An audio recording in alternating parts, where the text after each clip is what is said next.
Welcome to the Posthumous Poetry Series, Part 25.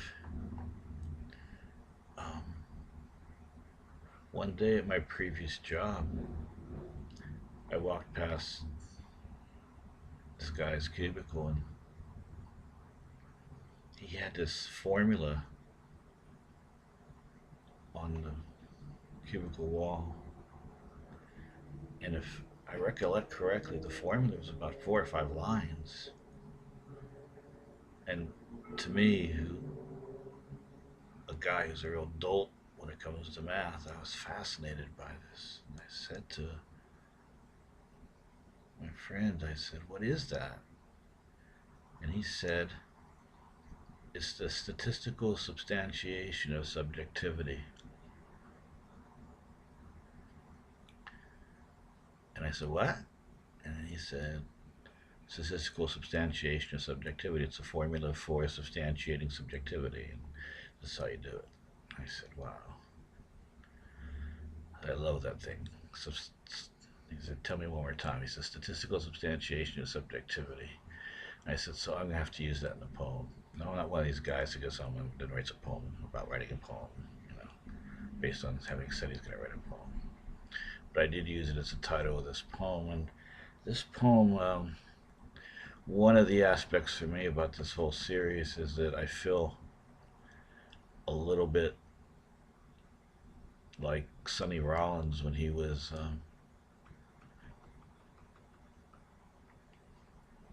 spending time on the Williamsburg Bridge. After he hit a certain amount of fame, he decided that he wanted to, get better and learn new things. And so he didn't want to disturb this pregnant woman in his building, so he would go out every night and he would go to the Williamsburg Bridge by himself and just play. And he dropped out of the scene for a while and everything. A couple years later, after doing that, he came back. And it's kind of how this series seems. It's like I'm out on the Williamsburg Bridge just playing. And as a result of that, I'm going to read you this poem. Now, I've come to this conclusion also and the series kind of brought out this idea of people saying, well, these poems are, might be, obscure, they might be, what are you talking about, that kind of stuff. I say that's an argument that doesn't carry any water anymore, since in the light of using Word, you can just left click, right click on your word you don't understand, and right away they'll tell you what it is. So it makes reading these poems very easy. Having said that, and having mentioned Sonny Rollins, I'm going to read a poem which is just, me just going out on a Williamsburg Bridge tonight and just blowing my horn. I will tell you one little word. Sometimes when you read these poems, you might think, well, hey man, it's tough to read, man. Sometimes you make me work. But I make myself work too. And the last word in the poem is a word called philotheoparopatism, and try to say that consecutively without fucking up.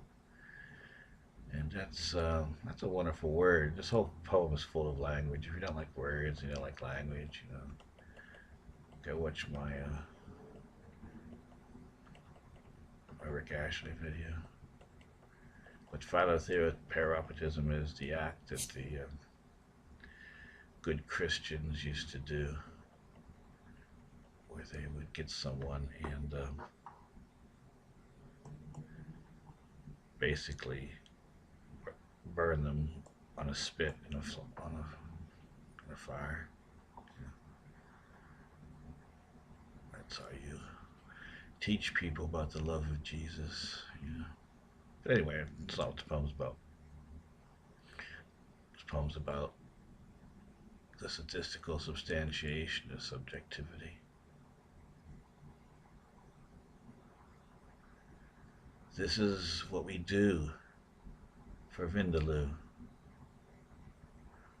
voluptuous hydrocodone, and lots of stigmata.